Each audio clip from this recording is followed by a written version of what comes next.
The sound of shattering glass jolted me from my daydream. I stared at the broken vase on the marble floor, water and lilies scattered around my feet. My hands trembled as I bent to clean up the mess, my mind racing with the conversation I'd overheard just moments ago. "Rodney, darling," I'd cooed into the phone earlier. "I was thinking we could have a nice dinner tonight. I'll make your favorite." "Not tonight, Jenna." He'd cut me off. His voice clipped. "I've got a late meeting. Don't wait up." I'd frowned, about to protest when I heard a woman's muffled laughter in the background. My blood ran cold as Rodney quickly ended the call. Now, as I swept up the broken pieces of porcelain, I couldn't shake the sinking feeling in my gut. After giving up my high-powered career to be the perfect wife Rodney wanted, was this how he repaid me? The doorbell rang, startling me from my spiraling thoughts. I wiped my hands on my apron and hurried to answer it.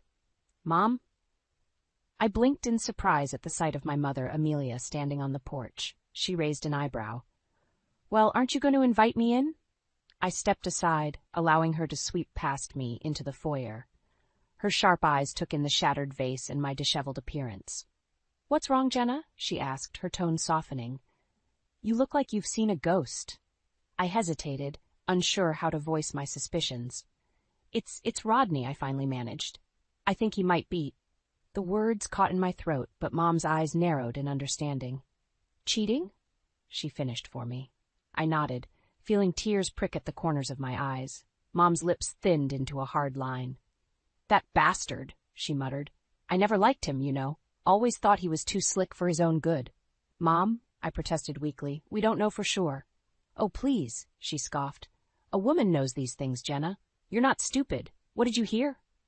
I recounted the phone call, my suspicions growing with each word. Mom listened intently, her expression darkening. "Well," she said when I finished, "there's only one thing to do now." "What's that?" I asked, dreading her answer. "We catch him red-handed," she declared, a glint of determination in her eye. "No son-in-law of mine is going to make a fool of my daughter." I felt a flicker of hope at her words. "But how?" Mom's smile was positively wicked. "Leave that to me, dear. I didn't spend 40 years married to your father without learning a thing or two about men and their indiscretions." Just then my phone buzzed with a text from Rodney. "Working late again tonight. Don't wait up." I showed it to Mom, my heart sinking. She read it quickly, then looked up at me with fire in her eyes. "Perfect," she said.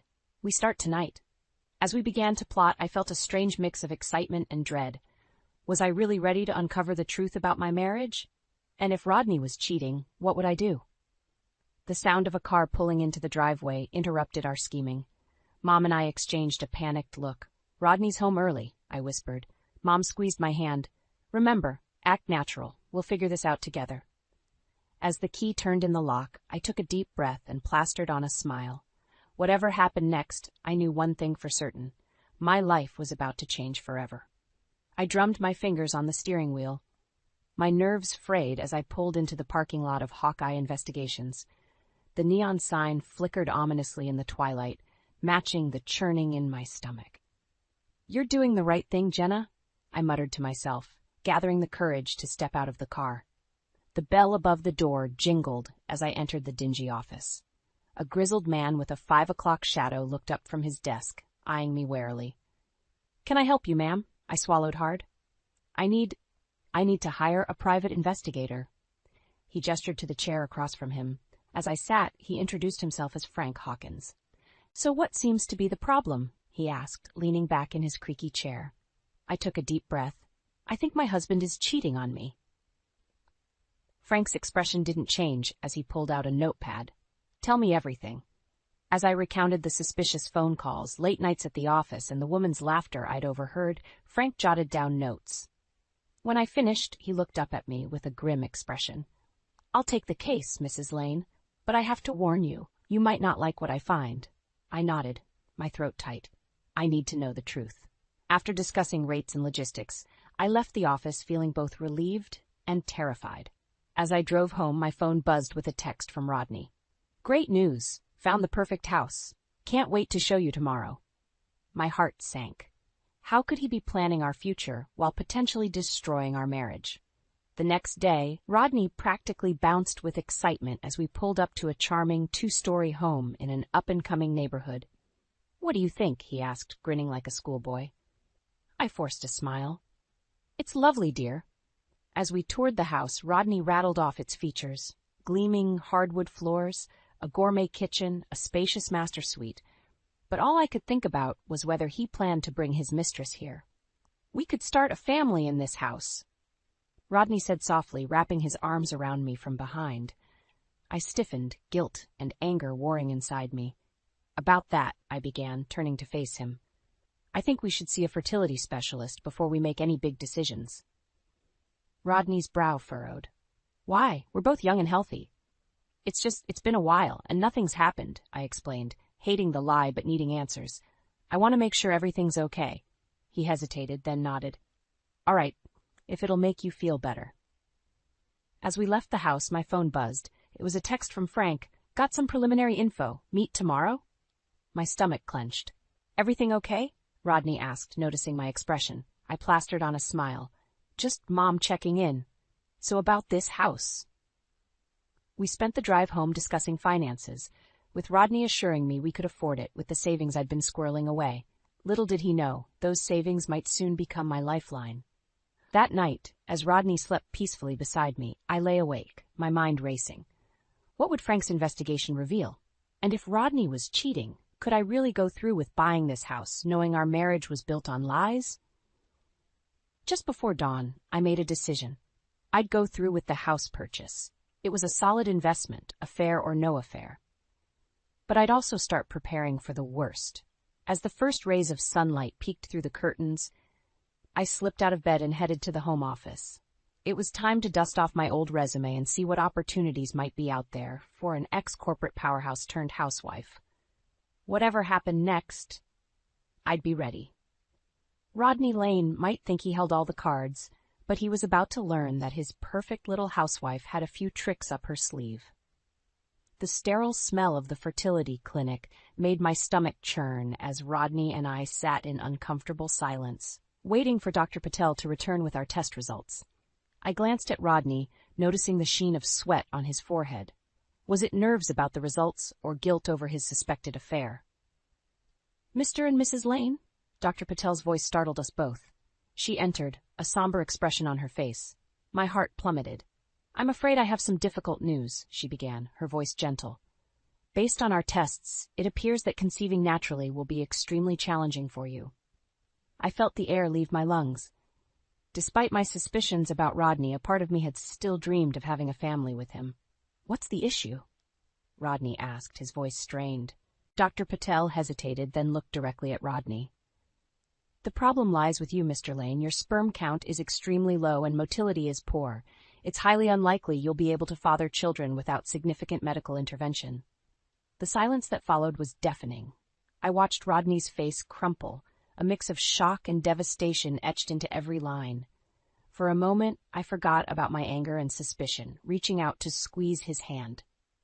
"There are options," Dr. Rao Patel continued, outlining various fertility treatments and their success rates. But I barely heard her. My mind was racing. If Rodney couldn't father children, then how? "We'll need some time to process this," I heard myself say, standing abruptly. "Thank you, doctor." The drive home was tense, Rodney gripping the steering wheel so tightly his knuckles were white. When we finally pulled into our driveway, he turned to me, his eyes red-rimmed. "Jenna, I'm so sorry," he whispered. "I know how much you wanted children." I swallowed hard, torn between comforting him and confronting him. "It's not your fault, Rodney. These things happen." He nodded, then surprised me by pulling me into a fierce hug. "I love you," he murmured into my hair. "We'll get through this together." For a moment, I let myself believe him, but as we entered the house, reality came crashing back. The private investigator's preliminary report, the suspicious phone calls, the late nights at the office, it all pointed to an affair. And now, with this new information, "I need some air," I mumbled, heading for the back porch. Once outside, I pulled out my phone with shaking hands and dialed my mother. "Mom?" I whispered when she answered. "I need you." An hour later, I sat at my mother's kitchen table, a cup of tea growing cold in front of me, as I recounted everything. The fertility clinic results, my suspicions about Rodney's affair, and the gnawing fear that had taken root in my gut. "Oh, sweetheart," Mom sighed, reaching across the table to squeeze my hand. "I'm so sorry you're going through this." "What do I do, Mom?" I asked, feeling lost. "If Rodney can't have children and he's having an affair—" Mom's eyes narrowed. "You think this other woman might be pregnant?" The possibility hung in the air between us, heavy and suffocating. I nodded, unable to voice the fear aloud. "Listen to me, Jenna," Mom said, her voice firm. "You need to get all the facts before you do anything rash. Wait for the full report from the investigator. And in the meantime, keep your eyes and ears open." I nodded, feeling a renewed sense of determination. "You're right. I need to be smart about this." As I drove home that evening, my mind was clearer than it had been in weeks. I'd play the role of the supportive wife, comforting Rodney through this fertility crisis. But behind the scenes, I'd be gathering evidence, preparing for whatever bombshell might be coming my way. Pulling into the driveway, I noticed Rodney's car was gone. A text message blinked on my phone. "Working late, don't wait up." I smiled grimly. Game on, Rodney. Game on. The manila envelope sat on my kitchen table like a ticking time bomb. Frank Hawkins had called earlier, his gruff voice tinged with sympathy. "Got the full report, Mrs. Lane. Well, you should see for yourself." My hands trembled as I reached for the envelope. Taking a deep breath, I pulled out the contents, a stack of photos and a detailed written report. My heart pounded as I flipped through the images. Rodney, arm around a young blonde woman outside a cozy Italian restaurant. Rodney and the same woman kissing passionately in a park. Rodney helping her into his car, his hand lingering on her lower back. I felt bile rise in my throat as I scanned the report. The woman's name was Carla Thompson, 28 years old, a junior executive at Rodney's company. They'd been meeting regularly for months, often during late nights at the office or business trips. The world spun around me as the full weight of Rodney's betrayal crashed down. I stumbled to the bathroom, barely making it before I emptied the contents of my stomach. As I rinsed my mouth, I caught sight of my reflection. Pale, shaken, eyes brimming with unshed tears. "No," I said firmly to my reflection. "You will not break for him." I marched back to the kitchen, snatching up my phone to call Mom. She answered on the first ring. "It's true," I said, my voice surprisingly steady. The investigator confirmed everything. Mom's sharp intake of breath crackled through the line. "Oh, Jenna, I'm so sorry, sweetheart. What are you going to do?" I paused, considering. "I'm going to divorce him, Mom, but first, I need to be smart about this." We talked strategy for the next hour. By the time we hung up, I had a plan forming. Just then, my phone buzzed with a text from Rodney. "Heading out for a business trip. Back in 3 days. Love you?" I snorted. Business trip, indeed. More like a romantic getaway with his mistress. But this time, his lie was exactly what I needed. Over the next 3 days, I was a whirlwind of activity. I contacted a divorce lawyer, gathering all our financial documents. I reached out to old colleagues, subtly putting out feelers for job opportunities, and I started packing, carefully selecting the items that meant the most to me. On the third day, as I was sorting through some old photos, I came across our wedding album. Tears pricked my eyes as I flipped through the pages, remembering the hope and love I'd felt that day. How could Rodney throw all of this away? The sound of a car in the driveway jolted me from my reverie. Rodney was home early. Panic surged through me as I scrambled to hide the evidence of my plans. "Jenna?" Rodney called as he entered the house. "I'm home." I plastered on a smile and went to greet him. "Welcome back, honey. How was your trip?" Rodney's eyes darted away guiltily. "Oh, same old boring meetings." As he rambled on about fictitious client dinners, I studied him. The man I'd loved, the man I'd given up my career for, he was a stranger to me now. "Actually, Rodney," I interrupted, my heart pounding. "We need to talk." He frowned, noticing my serious tone. "What's wrong?" A deep breath, steeling myself for the confrontation to come. "I know about Carla," I said quietly. Rodney's face drained of color. "Jenna, I can explain," but I held up a hand, silencing him. "Save it. I want a divorce." The words hung in the air between us, heavy with finality. As I watched shock and panic flicker across Rodney's face, I felt a strange sense of calm settle over me. The worst had happened, and I was still standing. Whatever came next, I was ready to face it head on. My hands shook as I smoothed down my blazer, staring at my reflection in the mirror. It had been years since I'd worn anything but comfortable housewife attire. The woman looking back at me was a stranger, determined, fierce, ready to reclaim her life. "You've got this, Jenna," I whispered to myself, grabbing my portfolio and heading out the door.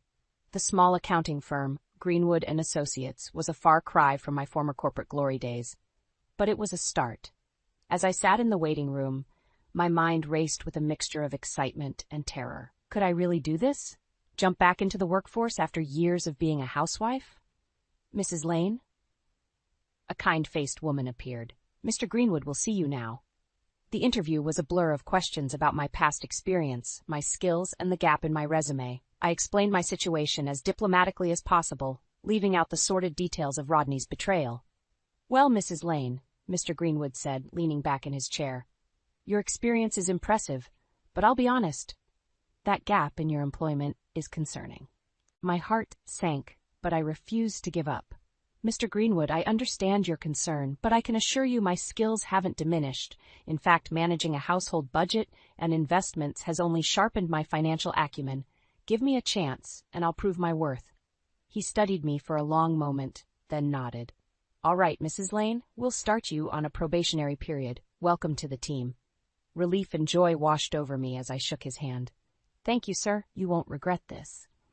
As I left the office, my phone buzzed. It was a text from Rodney. "Where are you? We need to talk about the divorce." Reality came crashing back. I had a job now, but I was still married to a cheater, still living in our shared home. It was time to make my final move. I drove home in a daze, my mind racing with plans. When I arrived, Rodney was waiting, his face a mask of false contrition. "Jenna, please," he began. "Can't we work this out? I made a mistake, but I love you."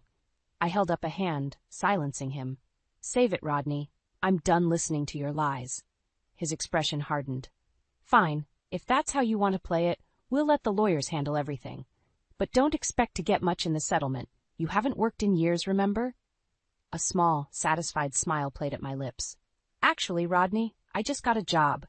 And as for the settlement, I think you'll find I'm entitled to quite a bit." The color drained from his face. "What are you talking about?" "I'm talking about the savings I've been managing, the investments I've made. Oh, and let's not forget about our new house. I think I'll be keeping that." Rodney sputtered, his composure cracking. "You can't do this." "Watch me," I said, my voice steel. "Now, if you'll excuse me, I have some packing to do." I brushed past him, heading upstairs to our bedroom. As I pulled out my suitcases, a strange mix of emotions washed over me. Grief for the life I was leaving behind, excitement for the future ahead, and a burning desire for justice.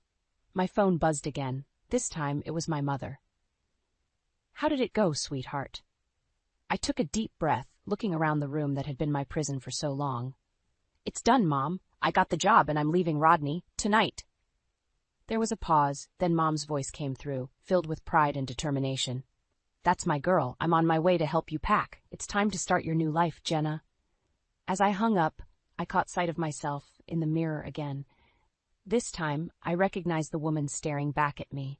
Strong, resilient, ready to face whatever came next. Let Rodney have his affair. I had a whole new life waiting for me, and I was ready to seize it with both hands.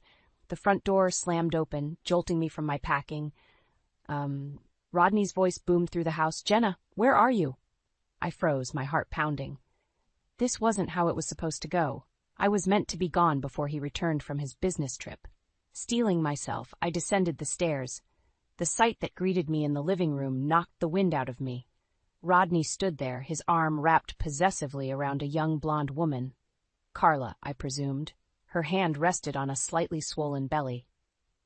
"Well, well," Rodney sneered. "Looks like the little housewife is trying to run away." I straightened my spine, refusing to be intimidated. "I'm not running, Rodney. I'm leaving. There's a difference." Carla giggled, the sound grating on my nerves. "Oh, honey," she cooed. "Did you really think you could just walk away after everything Rodney's done for you?" Rage bubbled up inside me. "Everything he's done for me? You mean like cheating on me? Lying to me? Making me give up my career?" Rodney's face darkened. "That's enough, Jenna. We're here to settle this like adults. I want a divorce."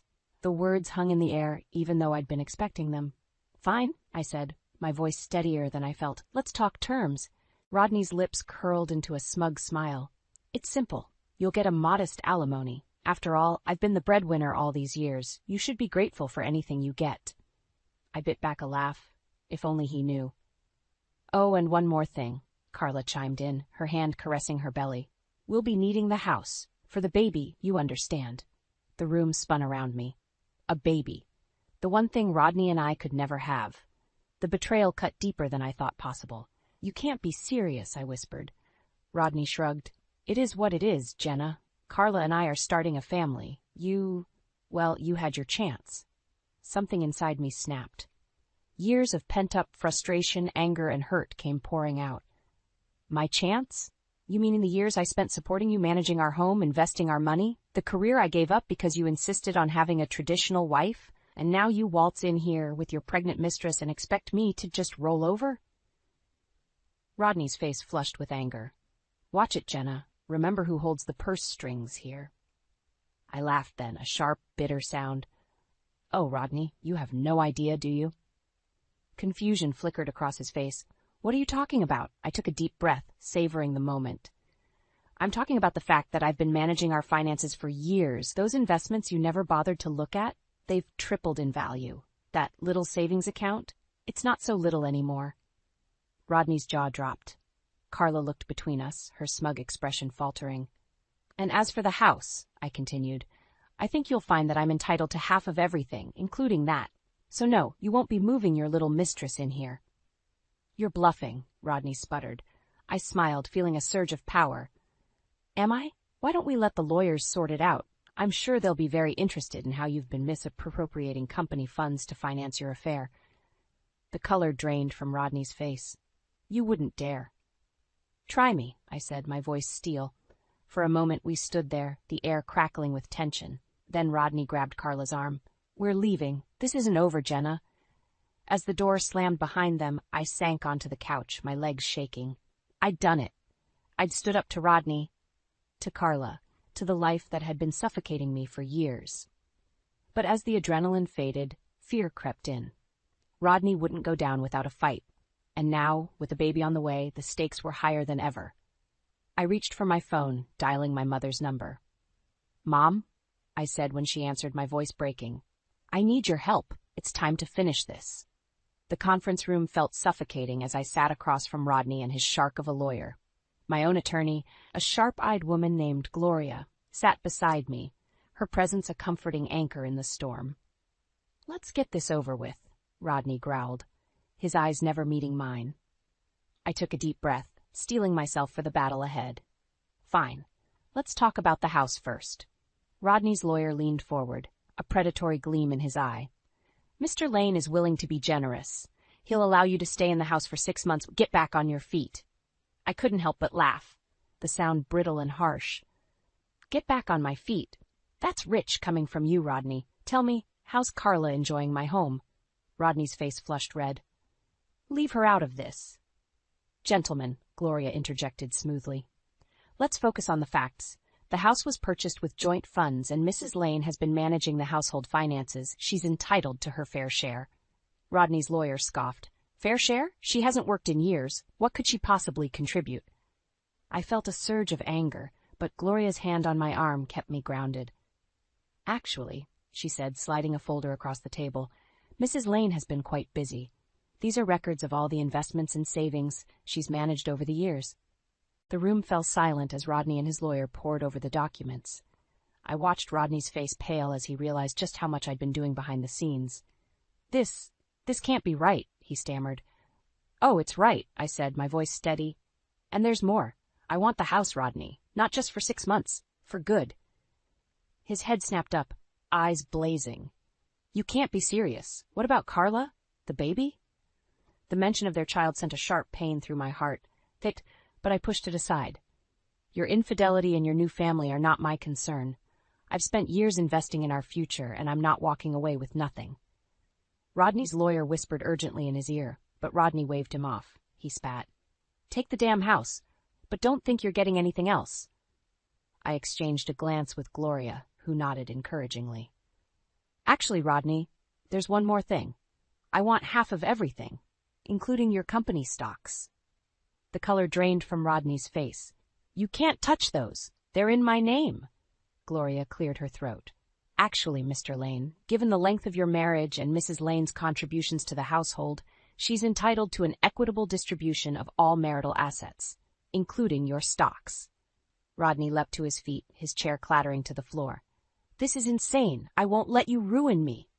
I stood slowly, meeting his gaze. Ruin you? Like you ruined our marriage? Our future? Face it, Rodney.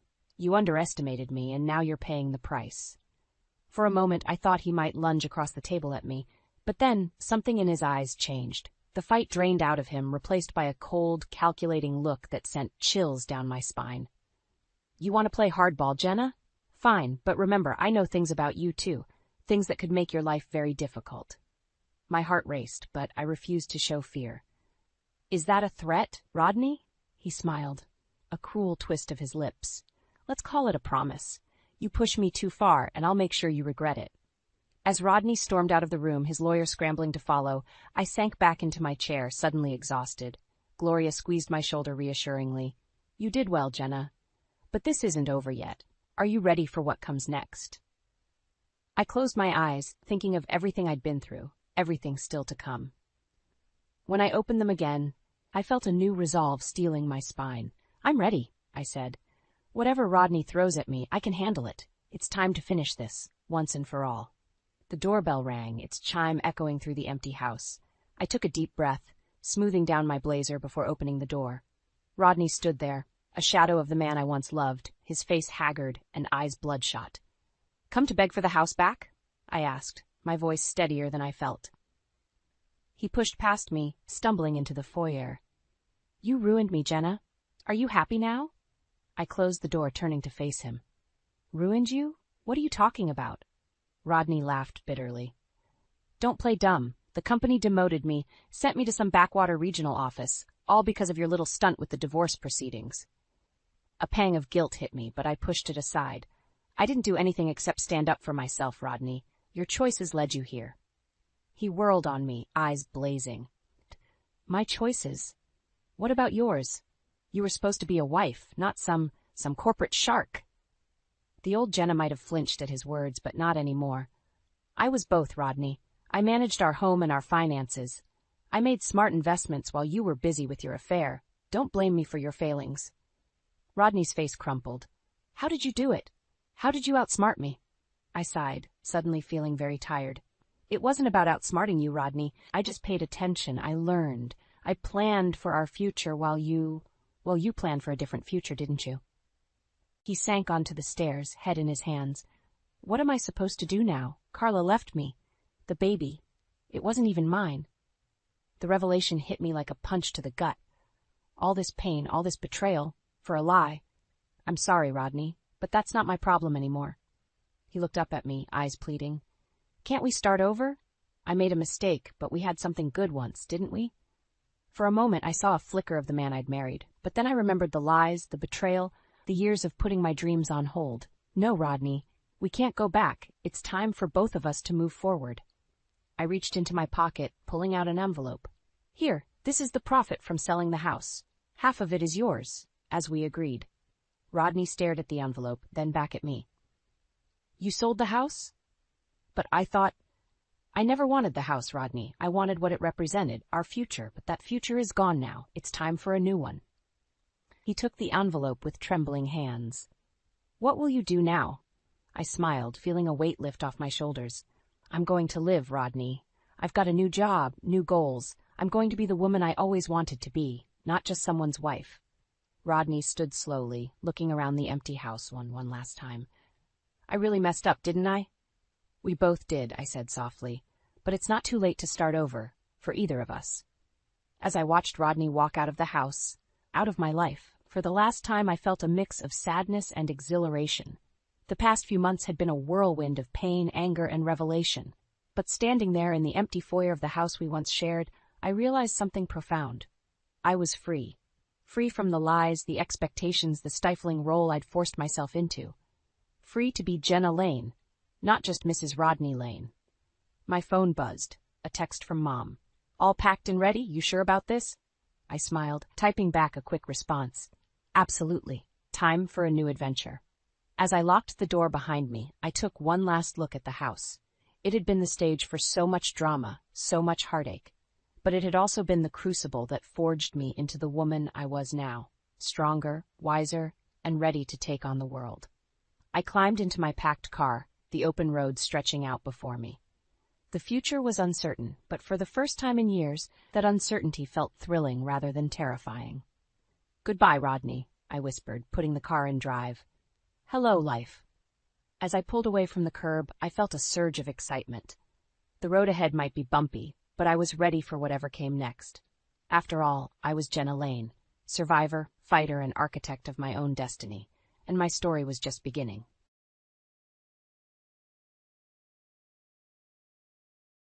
From this point forward, we're going to take charge of the house ourselves. You'll need to look for a new place to live. My brother and his wife, with my mother's backing, are insisting I leave, viewing me as a hindrance. It's bewildering that they overlook the fact I've been footing the bill for our living expenses. Their lack of appreciation and respect astounds me. In response, I've resolved to take matters into my own hands. My name is Helen, and I'm a 35-year-old woman who moved back in with my parents after college. Venturing out into the world proved more challenging than expected.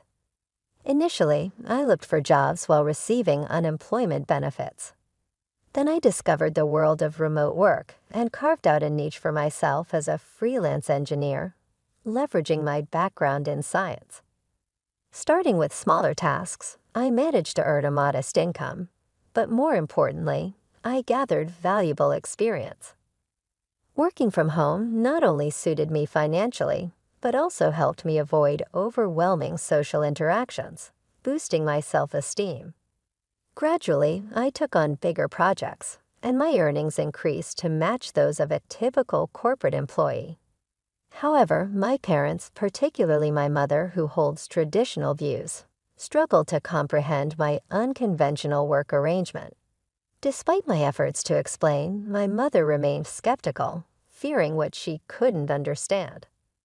My father seemed to get it, but my mother couldn't shake her concerns, often questioning the sustainability of my job. She couldn't grasp the concept, no matter how much I tried to reassure her of my professional commitment. She would express concerns about me staying home too long, mistaking my career choice for a mere phase or a consequence of mental health issues. Despite it having been over 3 years, her inability to understand extended to questioning the legitimacy of my online work, even suggesting that it might be something illicit or tied to peculiar beliefs. Despite showing her emails from clients and my income statements, she remained unconvinced, failing to recognize the legitimacy and potential of my career path. This misunderstanding and lack of support within my family have led to a pivotal moment where I must assert my independence and navigate my own way forward. I shared with my mom how I received consistent payments from my job, trying to assure her of its reliability, but she remained unconvinced, plagued by worries that I might be living off unemployment benefits. The thought of moving out on my own had crossed my mind, yet I hadn't managed to save enough money for such a step. Around the same time, my dad's health took a turn for the worse, requiring nursing care after an early retirement that led to a decrease in our family's income. When I voiced my concerns, he comforted me, saying, "Oh, Helen, I have my pension. We manage." Given my mother's tendency to overspend, I couldn't help but question, "Are you sure we can make ends meet?" Nonetheless, we had to make do with what we had, our savings seeing my dad weary, possibly anxious about what lay ahead weighed on me. He had always been there for me, supporting me through college and my return home due to mental health challenges. Leaving him in such a situation seemed unthinkable. My mom, too, was taken aback by my dad's sudden health issues. Wanting to give back and support my family, I decided to stay. "Don't worry, Dad. I've got this," I assured him. His surprised response, "Really? But can you really afford to?" pushed me to show him my bank account details, proving my financial stability. "Dad, I didn't realize you were doing so well," he admitted upon seeing my earnings. "Could you help out then?" "Of course," I replied. "You supported me through so much. It's my turn to support us." This pledge led me to take on the household's financial responsibilities, covering everything from my father's medical expenses to daily living costs. I began transferring a set amount monthly to help with our expenses, and I created a new main credit card for my mom, adding her as an additional user since she previously relied on my dad's card. Both my dad and I tried to save as much as we could, encouraging my mom to do the same. Despite my efforts, my mom remained skeptical of my contribution and even suggested I should move out. My dad, recognizing the significance of my financial support, argued that without me, they'd face even greater difficulties. Reluctantly, my mom agreed to let me stay. While I continued my work and contributed at home, my mom took my help for granted and imposed stricter demands. "Can't you finish your chores faster?" she would ask. "Sorry, it's tough managing work and household tasks," I replied. She often doubted the difficulty of balancing both, leading to a growing strain in our relationship. My dad, however, understood and appreciated my contributions. We managed to maintain this arrangement for a year until, unfortunately, my dad's health declined further, requiring hospitalization. Every day, I made sure to visit my dad in the hospital. "Hey, Dad, how are you feeling today?" I'd ask. "Thank you, Helen. I'm not seeing much improvement, but I'm more concerned about how this is affecting you," he'd respond. I reassured him, "Don't worry about me. Looking after you is not a burden. But I've noticed things with Mom have been tense since you've been hospitalized." Living with my mom had become increasingly difficult, almost suffocating, yet my desire to support both of my parents never waned. I fondly remembered the days when she would carefully prepare my lunches and dinners during my school years. However, my feelings began to shift when my brother James and his wife Sarah showed up unannounced one day, apparently invited by my mom without my knowledge. James made it clear, "We're going to be staying here now." I was taken aback and questioned this sudden decision. He explained, "Mom's worried about you managing on your own while Dad's in the hospital." I looked to my mom for answers, but she avoided my gaze. James tried to reassure me, "We're here to support you, Helen." However, Sarah's smirk hinted at an underlying tension. My mom then added, "Thank you both. Helen, you'll need to pull your weight, or living here could become difficult for you." Their sudden presence in our home marked the beginning of a challenging new chapter. Despite my brother's successful career and presumed financial stability, the dynamics at home became strained. My sister-in-law's demands, such as waking me up early to make breakfast, clashed with my work schedule. As someone who thrives in the early hours, these interruptions were particularly frustrating. "I'm already working," I protested, but she insisted. "Then hurry up and get breakfast ready." Must I do everything myself? Our family mornings used to be laid back, with each of us eating whenever and whatever we preferred. I had assumed that with my mother and sister-in-law at home, preparing breakfast would naturally fall to them. Yet my sister-in-law believed in shared responsibilities, pushing me to contribute. Reluctantly, I helped with breakfast, but my efforts seemed never to satisfy them. I had prepared a thoughtful meal of soft scrambled eggs, a lettuce salad, buttered toast, and a juicy sausage. A perfectly respectable breakfast, I believed. But their expectations were evidently much higher, adding to the growing tension within our household. Feeling a mix of frustration and disbelief, I responded to their complaints about breakfast. "If you don't like it, you don't have to eat it." They were visibly taken aback by my reaction. "What kind of attitude is that? Who do you think you are? It's not right for you not to help out more around the house," they criticized. "But I also have work," I tried to explain, only to be met with skepticism. "Work? Really? What kind of work do you call that?" "It sounds ridiculous," my brother and his wife rebuked, their words sharp and dismissive.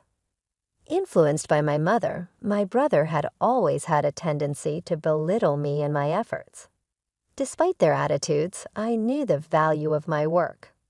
Without another word, I gathered my belongings, including my laptop, and left the house, ignoring my brother's calls after me. I headed directly to my dad's hospital room. Upon seeing my rushed entrance, he asked, "Helen, what's wrong? You look upset." After I shared what happened, he was taken aback. I had no idea things had gotten that bad at home. "I'm sorry, Helen. Remember, you can choose your own path in life." Feeling somewhat adrift, I reflected on how my mother seemed to prefer James's presence at home. My dad offered comforting words. "You don't have to stay in a place where you feel unwelcome. I want you to be happy. Live your life the way you see fit." His words bolstered my resolve to find a new living situation. Returning home that evening, I walked into a stern atmosphere. My mother, brother, and sister-in-law awaited with serious expressions. "Where have you been all day?" my brother demanded. "I thought you were at work." "I took the day off because of you," he claimed, which surprised me. Taking a day off so abruptly seemed quite irresponsible to me. As the confrontation escalated, my brother and his wife made their stance clear. "Get out," my brother stated. "Why?" I asked, confused. "From now on, the two of us will live here. If you're not willing to fit in, you should leave." "We don't need your help," they insisted, attempting to push me out of my own home. "That's enough, Helen. You don't need to be here, especially now that your father isn't at home," my mother added, siding with them. It seems they all viewed me more as a nuisance than a contributing member of the family. Did my mother not realize the extent of my financial contributions, even as she indulged in her monthly splurges on luxury items? I wondered how she would manage once her allowance from me stopped. Their disregard for my contributions and their decision to oust me from the house made it clear that it was time for me to carve out my own space away from the familial tension and misunderstandings. My frustration reached its peak. Despite numerous attempts to explain my situation, my mother, brother, and sister-in-law continued to disregard my contributions. Pushed to my limits, I decided it was time for a strategic move, a sort of wake-up call for them. I secretly transferred the funds from the bank account tied to my mother's credit card into another account under my control. I was curious to see her reaction when she found her card declined. Likewise, I reallocated some money from my father's account, which had been essential in supporting our household expenses. From then on, only his medical costs would be taken from this particular account, a detail my mother was not aware of. This shift placed newfound financial pressure on my brother and his wife, challenging them to shoulder the burden I had held for so long. After setting my plan into motion, I packed up my life and announced, "I'm leaving this place." Their faces registered surprise at my declaration. Despite their continuous negative treatment, they hadn't expected me to actually make such a decisive move. However, their smirks seemed to suggest they found some pleasure in my departure. "You're finally leaving. There was never anyone as bothersome as you," they taunted, confident I wouldn't return. "Of course I won't, and don't bother contacting me," I retorted as I walked away. They were still smiling, but I wondered how long their amusement would last once reality set in. In my new sanctuary, I found peace and the space to fully dedicate myself to my work. Then, unexpectedly, my brother reached out, his voice laced with surprise and a hint of desperation. I thought I made it clear not to contact me. "What's the matter?" I asked, not hiding my annoyance. "Oh, that. Well, we didn't know." "Why didn't you tell us?" He stumbled over his words. I tried, remember. But my work and contributions were always dismissed, I reminded him. He tried to shift the blame. "Well, Mom said, and I guess I got confused." "That's not really my fault, is it?" "No, it's not. But now you're experiencing financial strain. Mom's spending habits, coupled with the unpaid bills, it's all on you now. Managing all that was part of how I supported the household. Now that I'm gone, you'll need to figure it out," I explained calmly. The reality of their new financial responsibilities was a stark wake-up call for my brother. Without me to rely on, they were forced to confront the consequences of their actions and attitudes. This move wasn't about revenge. It was about asserting my worth and the value of my contributions, teaching them a lesson in respect and responsibility. As I embarked on a path to personal and professional fulfillment, I was taken aback when my brother reached out for financial help. "I need you to transfer some money into my bank account," he pleaded urgently. I couldn't help but express my disbelief. "Are you serious? You work for a large company. Shouldn't that be enough?" That's when he dropped the bombshell. Actually, I was let go from the job because of a major mistake I made. This revelation left me speechless. It seemed my brother had returned to our parents' home under the assumption that it was financially secure, partly due to my father's retirement pension.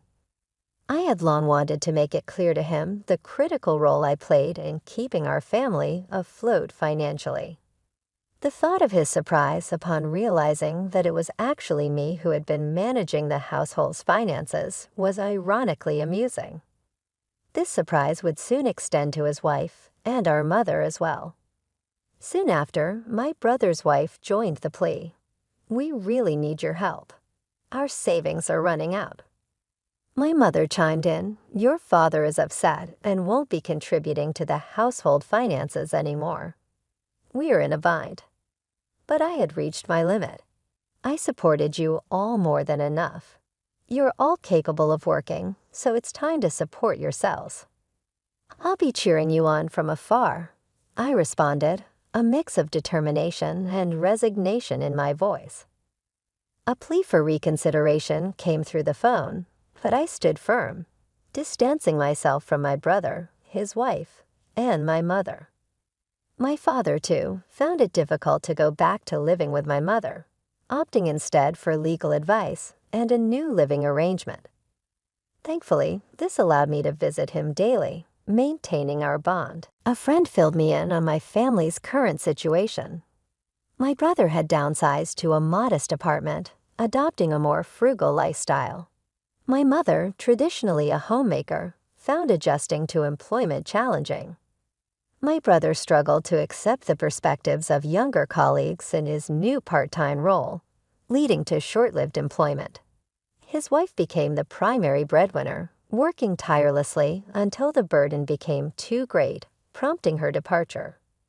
Now reports suggest my brother and mother are working hard to make ends meet, though my mother's penchant for overspending continues, leading to accumulating debts. While I worry about their well-being, the distance I've put between us is a reminder of the boundaries I had to set for my own peace of mind and financial security. I've reached a point where providing further financial help isn't possible for me right now. I'm dedicating a lot of energy toward creating a comfortable life for myself. My income has been slowly rising, and I'm thinking about exploring new opportunities. One of my biggest goals is to visit my dad every day. I want to spend quality time with him and see his joyful smile more often.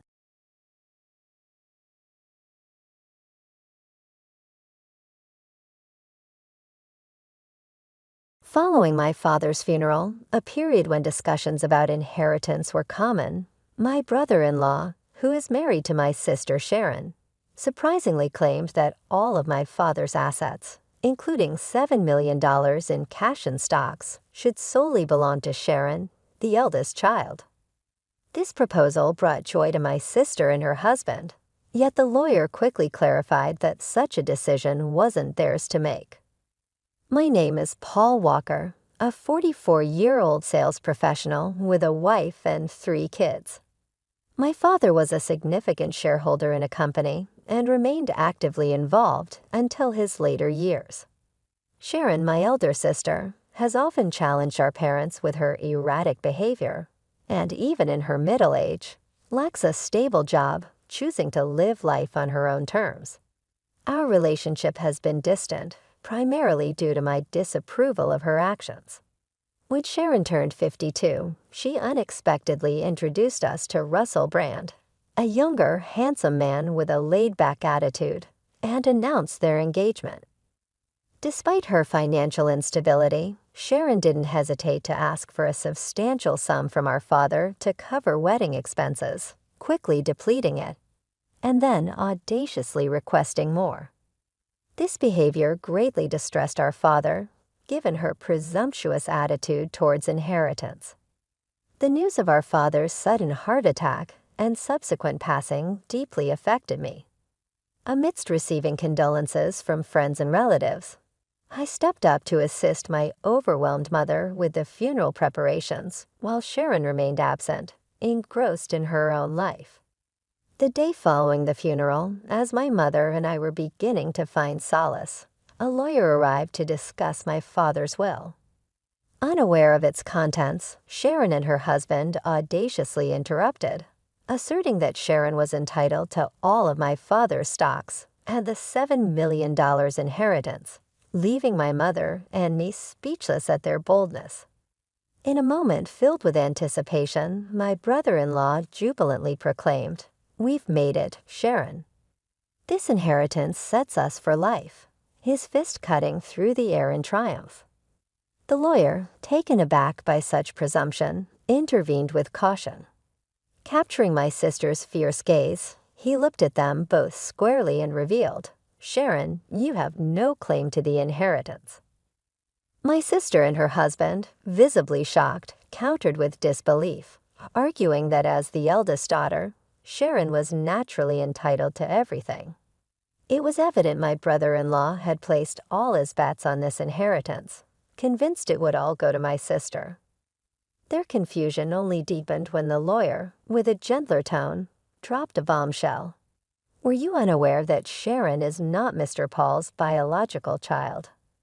Instantly, the color drained from my sister's face as she turned to our mother, her eyes wide with panic.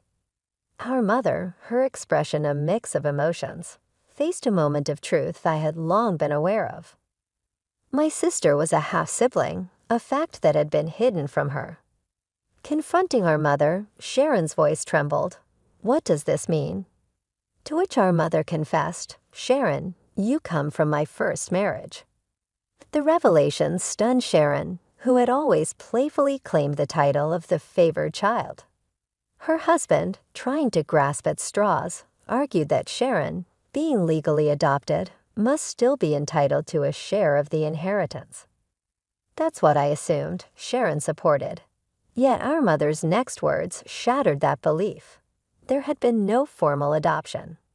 In disbelief, Sharon protested, "But I'm the eldest daughter." Dad even acknowledged it. Her frustration now turned towards me accusingly. "You're going to let him take everything." She challenged me. Annoyed by her sense of entitlement, I couldn't help but respond, pointing out her continual reliance on our father's generosity. Despite it, as they insisted on the fairness of a father's support for his daughter, I was reminded of how my sister used his financial aid not for growth, but to bail herself out of recurring predicaments. It was then that Mrs. Paul, our mother, who had been silent, suggested, "Perhaps it's time Sharon reviewed the will as well." Caught off guard, Sharon panicked. "The will? I don't know anything about that." It was her lack of attention and engagement that had led to this moment. Our father had intended for us to discuss the will together when he drafted it, but Sharon, uninterested at the time, shows leisure over matters. Highlighting the omission from the will, I saw my brother-in-law's frustration flare as he sharply questioned Sharon. "What were you thinking?" This mattered. The realization dawned that they had to confront the contents of my father's will. The lawyer clarified that the inheritance was designated for me and my mother, citing my father's hesitance to adopt Sharon due to her indifferent attitude towards me, her spending habits, and her overall conduct. Sharon was visibly shaken by the news that she had no legal claim to any inheritance. At this revelation, my brother-in-law's temper escalated, accusingly pointing out to Sharon, "You promised there was wealth." His attitude became threatening, shocking my mother and Sharon, though I wasn't surprised, given his history of greed and opportunistic behavior. He coldly told Sharon not to return until she had secured some money, revealing his true motives and leaving everyone in dismay as he abruptly left the scene. Feeling betrayed and cornered, Sharon turned her frustration towards us, particularly our mother, lamenting, "Why wasn't I legally adopted? It's unfair that the inheritance bypasses me." Her outburst was raw and filled with a sense of betrayal, causing a stir that the lawyer witnessed with seasoned calm. When Sharon accused me of being the undeserved beneficiary simply because I was our father's biological son, her words cut deep. But I realized that my existence was not the root of her exclusion. It was her actions and choices. Before the situation could escalate further, the lawyer intervened, warning that her behavior could lead to legal consequences, a reminder that made Sharon pause, likely recalling her previous misdemeanors. As time passed, the inheritance process concluded smoothly, thanks in part to the lawyer's expertise, leaving no room for further dispute from Sharon or her husband. Despite their initial discontent, my mother decided to give Sharon some financial assistance, a gesture I chose not to comment on. Their subsequent disappearance with the funds only underscored their true intentions, leaving a bitter impression among our relatives who were privy to the saga. Seeking to uplift our spirits, I organized a family meal with my mother, wife, and daughter. The outing, suggested by my wife, brought a noticeable change in my mother's demeanor, brightened by the presence of her granddaughter, offering a moment of joy amidst the ongoing family turmoil. During a moment of calm, I suggested to my mom, "How about moving in with us?" But I was quick to add, knowing the unpredictability tied to my sister Sharon, she might drop by seeking help, especially financial. We should be cautious not to enable her too much. My mom's hesitation was palpable. Sharon, despite everything, was her daughter, and the prospect of potentially inviting conflict held her back. I left the offer open for her to ponder. As we approached our ancestral home, we were greeted by an unexpected sight. Lights on in what should have been an empty house. Suspecting Sharon might have returned, I proposed, "Let's have a quick coffee inside." As we got out of the car, suddenly, a car charged towards us, missing us by a whisker. In protecting my wife and responding to my daughter's alarmed cry, I ended up in a flower bed, slightly injured by the fleeting touch of the car, which eventually crashed into the garage entrance. My wife and daughter rushed to my aid, while my mother, frozen with shock, watched from the doorway. The incident led to my hospitalization overnight, and I later found out that Russell Brand, my brother-in-law, was behind the wheel, claiming a mix-up between the accelerator and the brake, a story I found hard to swallow. When my mother and sister visited me in the hospital, Sharon's response to my condition was chilling, hinting at her disappointment in my resilience, almost as if she had hoped for a more beneficial outcome for herself. I couldn't resist commenting on her apparent wish for my demise to claim the inheritance, noting her unease as she averted her gaze. I then revealed that our mother intended to relinquish her inheritance in my favor, making any drastic actions from their side futile.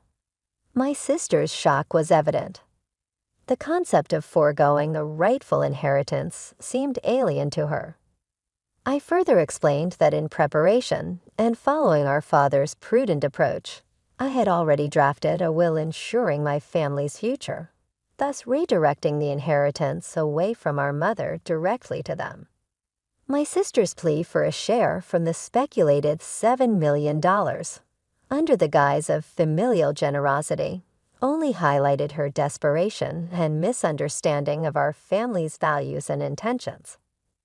In the aftermath of firmly rejecting my sister Sharon's demand for a substantial share of the inheritance, the atmosphere in the hospital room shifted dramatically. Sharon's demeanor transformed, her face contorting into a visage of pure fury as she physically accosted me, her hands gripping my collar in desperation. "Give me half. I'm your sister," she demanded, her voice laced with a chilling blend of anger and desperation. It was a distressing sight, witnessing her descent into what appeared to be a state of irrationality, driven to the brink by her intense desire for inheritance. Her actions, so starkly at odds with the values our father held dear, made me regard her with a deep sense of pity and disappointment. "Do you not realize how your greed would have disappointed Dad?" I questioned, hoping to ignite some sense of reason within her. Yet this only served to inflame her anger further as she made a grab for my throat in a shocking escalation of violence. The situation took a dramatic turn when our mother's voice, tinged with alarm and authority, cut through the tension. Nurses quickly intervened, escorting a visibly shaken Sharon away from me. Despite the turmoil, it was evident that my mother's heart ached for Sharon, her biological daughter, even though Sharon had directed her vitriol towards her as well. Where did I go wrong in raising her? My mother lamented, a question heavy with sorrow and regret that echoed in the sterile hospital corridor. The emotional and physical toll of the incident was soon overshadowed by my mother's deteriorating health. As her condition worsened, my wife and I found ourselves more involved in her day-to-day care, a development that seemed to provoke Sharon's resentment. Her feelings of exclusion were palpable, especially as she confronted the reality of our increased presence in our mother's life. This tension reached a boiling point when Sharon, in an abrupt phone call, insisted that she and Russell would take over caring for our mother, effectively sidelining my wife and me. Her declaration was unexpected and filled with a certainty that brooked no argument. Despite my attempts to reason with her, to discuss what was best for our mother, Sharon remained unmoved, ending the call with a finality that left us stunned. Confirming this sudden shift with my wife, who had received a similar message, we were both left concerned for our mother's well-being, especially considering Sharon and Russell's lack of experience in caregiving and household management. Surprisingly, Russell claimed to have some caregiving experience, a small comfort given our mother's still manageable level of independence. Yet this reassurance was short-lived. Within a month, a grave medication error sent our mother to the hospital, her condition alarmingly frail. It was a mistake that was unlike her, known for her meticulousness, especially with her medication. As my wife remained by my mother's bedside, offering the support and love she needed, I ventured back to the family home. What greeted me was a scene of neglect. A bare refrigerator, a poignant reminder of my mother's once vibrant love for cooking, and the absence of the household help that had been a staple in our family's life. The disarray spoke volumes of the care, or lack thereof, that Sharon and Russell had promised, casting a long shadow over their capability to manage the responsibilities they had so confidently claimed they could handle. Discovering that a considerable sum of money had been withdrawn from my mother's bank account filled me with regret for ever placing trust in my sister. Despite the safety measures, with her bank card and PIN securely locked away, the funds meant for everyday expenses had nearly vanished. While thankfully the inheritance remained safe in a separate deposit box, This breach of trust prompted me to collect necessary items for my mother's hospital stay, including her bank card, to address the financial anomaly. Upon discussing the situation with my mother, it became apparent she was oblivious to the mishandling of her bank card. Yet when the conversation shifted to the medication mishap, a shadow of sorrow crossed her face as she admitted it was Russell, my brother-in-law, who had prepared it. The suggestion that Sharon should no longer be welcomed into the house seemed more urgent than ever. My mother's condition and the chaotic state of our home were alarming. "Mom, you need to stay with us," I insisted, envisioning a peaceful home for her recovery. Despite this, her health worsened, possibly exacerbated by stress, leading to her untimely demise. The somber task of arranging her funeral revealed a grim reality. The family home was stripped of its valuables, a testament to my sister and Russell's relentless greed. The emptiness of the house mirrored my feelings of shock and betrayal, fueling a resolve to seek justice for their egregious actions. The aftermath of my mother's funeral set the stage for a meeting with the lawyer, where my sister audaciously claimed her entitlement to our mother's inheritance. Her confidence wavered as the will was read, revealing her exclusion from any inheritance, a directive from our father reflecting his final wishes. Russell's outrage at this revelation only compounded the tension, his frustration manifesting in a destructive outburst. Amidst his tirade, I confronted him with a pressing question, one that hinted at a dark suspicion. "Russell, did you attempt to harm my mom?" The gravity of the situation hung in the air, marking a pivotal moment in our family saga as we awaited his response. The truth of their actions was poised to come to light under the scrutiny of the law. As I squarely faced him, Russell returned my inquiry with a look of irritation. "I've done nothing wrong," he defensively claimed when questioned about the medication error. His annoyance was palpable, emphasizing their fixation on the inheritance rather than the well-being of our mother.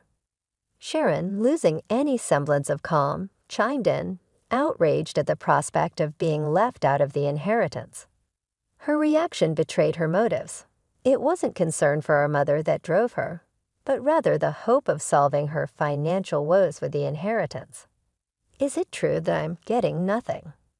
She demanded an explanation from the lawyer, her voice a mix of disbelief and desperation.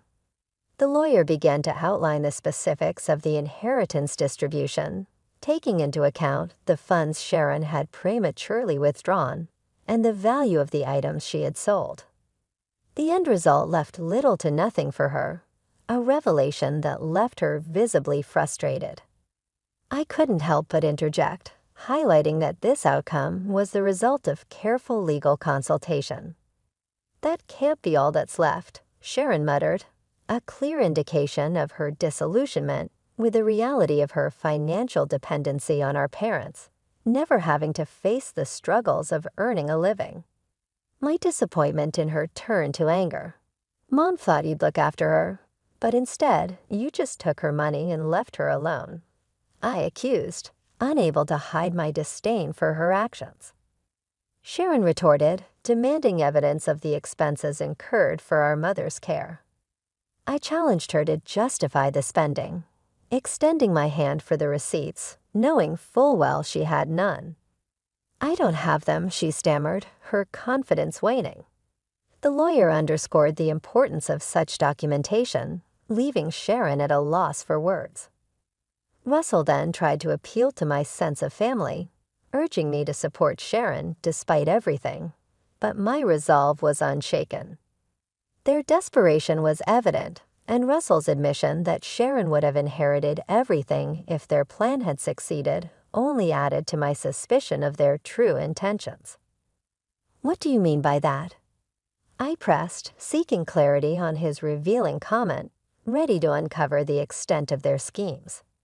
As the tension in the room escalated, Russell inadvertently made a comment that shifted the atmosphere drastically, revealing their true intentions.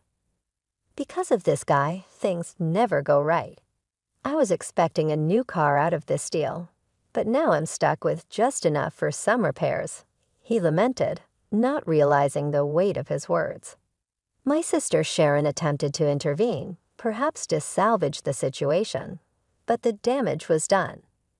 The lawyer, seizing the moment, underscored the gravity of Russell's admission. "That's a serious allegation, akin to fraud," she observed, barely concealing a smile as she eyed the couple. Her next revelation caught them off guard. "This meeting has been recorded with your consent," she reminded, effectively trapping Russell in his own narrative. Realizing the depth of his blunder, Russell's confidence deflated. Seizing the moment, I informed him of my intentions to press charges for the accident. Russell's attempt to dismiss the threat as baseless was quickly undermined by his own words, now recorded evidence. The situation spiraled for them as Sharon, overwhelmed by the turn of events, berated Russell for his carelessness, despairing over their predicament. In the aftermath, Russell faced criminal charges, his prior misdeeds compounding the legal action against him, leading to his arrest. Sharon, implicated for her role, received a milder sentence due to her lesser involvement. Facing financial ruin, she reached out to relatives for support, only to be met with rejection, a consequence of her actions and their fallout. As for me, witnessing the unraveling of my sister and brother-in-law schemes brought a complex mix of vindication and sorrow. The path they chose not only led to their downfall, but also strained familial bonds, leaving a lasting impact on all involved. I kept on working hard, choosing not to depend on any inheritance.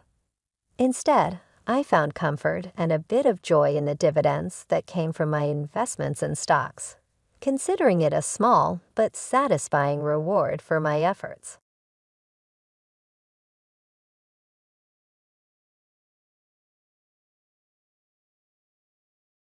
Scott's "Get out of my house, you crazy woman." The words play over and over in my head as I sit on the curb outside with tears streaming. I still feel the pain of his hands as they pushed me to the ground and saw in his eyes how I was garbage. And this is how my 61st B-Day turns out, treating me like dirt ashes on his feet. It's like I haven't spent my entire life loving him, raising him, and sacrificing for him. Now, because of that awful wife of his, he can't even stand the sight of me. Rachel, even her name, makes my blood boil. From the moment Scott brought her home, I knew she was trouble. The way she looked at me like I was just an obstacle in her path. The way she whispered in Scott's ear, turning him against me little by little. I warned him not to marry her, begged him to see through her manipulations. But he was blinded by lust, by the idea that she loved him unconditionally. Ha! The only thing that a woman loves is herself.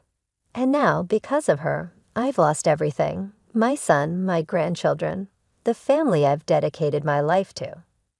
I've been cast aside like yesterday's trash. As I sit there wallowing in my misery, a car pulls up beside me. The window rolls down, revealing the concerned face of my best friend, Sabrina. "Damn, what happened? What are you doing out here?" she asks, her voice full of worry. I can barely choke out the words. Scott, he kicked me out. Said I was crazy and that it was his house now. Sabrina's eyes widen in shock, then narrow in anger. He did what? On your birthday? Oh, honey, get in the car. You're coming home with me. I climb into the passenger seat, my body numb as Sabrina drives. She keeps glancing over at me, her brow furrowed. This is unacceptable, Sarah. Scott can't treat you like this. Something has to be done. I shake my head sadly. What can I do, Sabrina? He's a grown man. He's made his choice. Sabrina purses her lips, a determined look in her eye. Maybe so, but that doesn't mean he gets to get away with it. You're his mother, for God's sake. It's time Scott and that awful wife of his learned there are consequences for their actions. I turn to her, confused. What are you saying? A slow smile spreads across Sabrina's face. I'm saying, my dear, that it's time for a little revenge. And I know just the person to help us get it. As we speed into the night, I feel a flicker of something I haven't felt in a long time, hope. Hope that maybe, just maybe, I can make Scott and Rachel pay for the pain they've caused. Maybe karma will finally catch up to them. The day started off well enough. It was my birthday, and despite everything that had happened with Scott, I was determined to make the most of it. I spent the morning tidying up the house, putting up a few decorations, and preparing a special dinner. I even bought a cake from the bakery down the street, the one Scott always loved as a kid. Around noon, I called Scott, my heart fluttering with a mix of hope and worry. To my surprise, he actually answered. "Hey, Mom, what's up?" His tone was neutral, guarded. I took a deep breath. "Well, I was wondering if you, Rachel, and the kids would like to come over for dinner tonight. It's my birthday, and I thought it would be nice to spend some time together as a family." There was a long pause. I could hear muffled voices in the background, like he was discussing it with someone. Finally, he spoke. "Yeah, okay, we could do that." Relief washed over me. "How about 5:00 p.m.? I'm making your favorite lasagna." "Sure, see you then." He hung up before I could say anything else. The rest of the day passed in a blur of preparation and anticipation. By the time 5:00 p.m. rolled around, everything was perfect. The lasagna was bubbling in the oven, the table was set, and the cake was proudly displayed on the counter. Right on time, the doorbell rang. I practically ran to answer it, a huge smile on my face. But the moment I opened the door, my heart sank. Scott stood there, a scowl etched on his face. Beside him was Rachel, her lips curled into a sneer. The kids were nowhere to be seen. "Where are the children?" I asked, trying to keep my voice steady. Rachel let out a harsh laugh. "We decided it was best if they didn't come. Wouldn't want them exposed to any more of your toxic influence." I felt like I'd been slapped. Toxic influence? What are you talking about? She stepped forward, jabbing a finger at me. "Don't play dumb, Sarah. We all know what a terrible mother you were. The way you turned Scott against his own father, the constant guilt-tripping and manipulation. It's no wonder he wants nothing to do with you." Tears stung my eyes. I looked to Scott, silently pleading for him to defend me. But he just stood there, arms crossed, saying nothing. "That's not true," I managed to choke out. "I've always loved and supported Scott. I would never do anything to hurt him." Rachel's eyes flashed with anger. "Drop the martyr act. You're nothing but a selfish, vindictive woman who can't accept that Scott has moved on with his life, that he chose me over you." Something inside me snapped. Before I knew it, I lunged forward, ready to slap that smug look off her face. But Scott stepped between us, grabbing my wrist in a painful grip. "Don't you dare touch my wife," he growled. "You're pathetic, you know that. Coming up with this whole birthday charade, trying to warn your way back in. Well, it's not going to work. We're done with you." With that, he shoved me backward, sending me stumbling. I caught myself on the doorframe, tears now flowing freely down my cheeks. "Scott, please," I whispered. "I'm your mother." But he just shook his head, his eyes cold. "Not anymore." "Come on, Rachel, let's go." I watched helplessly as they turned and walked away, slamming the door behind them. The sound echoed through the empty house, a brutal finality to it. There I stood, alone on my birthday, my heart shattered into a million pieces. I don't know how long I stood there, frozen in the aftermath of Scott and Rachel's cruelty. Minutes, hours, it all blurred together. The pain in my chest was unlike anything I'd ever felt before, a deep aching void that threatened to swallow me whole. Eventually, I managed to close the door, my hand shaking. I stumbled to the couch, collapsing onto the cushions as sobs racked my body. How could he do this to me? My own son, treating me like I was nothing, after I had spent my entire life loving and caring for him. The sound of my phone ringing jolted me out of my despair. I glanced at the screen and saw Sabrina's name. For a moment, I considered ignoring it, not wanting to burden her with my problems. But the thought of facing this alone was too much to bear. I answered, my voice thick with tears. "Hello. Sarah, what's wrong? Did something happen with Spot?" The concern in her voice was my undoing. I broke down, the whole story spilling out between gasps and sobs. Sabrina listened patiently, offering words of comfort and support. "That's it," she said firmly when I finished. "This has gone too far, Sarah. Scott and Rachel can't keep treating you like this. It's time for them to face some consequences." I sniffled, wiping my eyes. "What do you mean?" "I mean it's time for a little payback. They think they can just walk all over you, but they've got another thing coming. You're a strong woman, Sarah. It's time to start acting like it." Her words ignited a spark within me, a flicker of anger amidst the pain. She was right. I couldn't just sit here and wallow. I needed to do something to take back control. "Okay," I said, my voice steadier now. "What did you have in mind?" I could practically hear Sabrina's grin through the phone. "Meet me at the diner in an hour. I've got someone I want you to meet. Trust me, he's going to be a big help."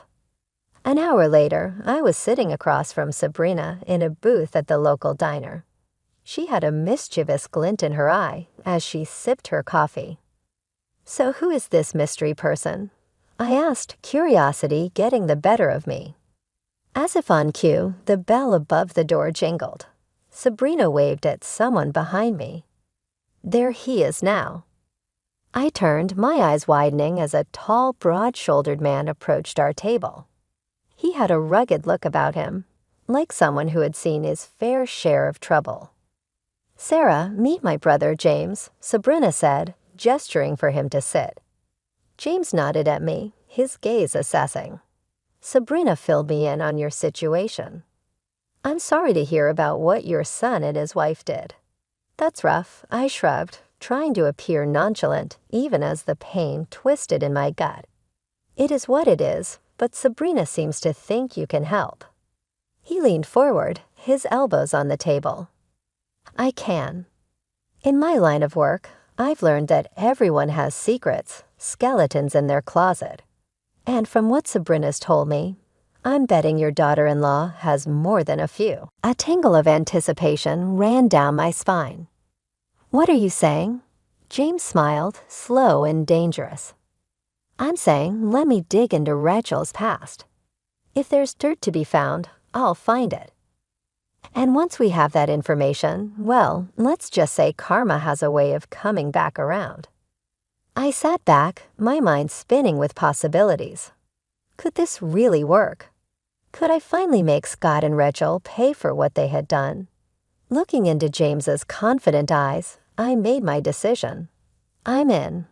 Let's do this." He nodded, satisfied. "Excellent. Give me a week. I'll be in touch." As he stood to leave, I felt a renewed sense of purpose and determination. They thought they could break me, but they were wrong. It was time for revenge. The week crawled by, each day feeling like an eternity. I tried to keep myself busy, throwing myself into cleaning the house, running errands, anything to distract from the constant churn of my thoughts. What would James find? Would it be enough to bring Scott and Rachel to their knees? Sabrina checked in on me daily, offering words of encouragement and support. She was the only thing keeping me sane, the only person who truly understood the depth of my pain and anger. Finally, on the 7th day, my phone rang. It was James. "Sarah, it's me. I've got something. Can you meet me at my office in an hour?" My heart leaped into my throat. Of course I'll be there. I arrived at James' office with 10 minutes to spare. My nerves jingled. Sabrina was already there, pacing the small waiting area.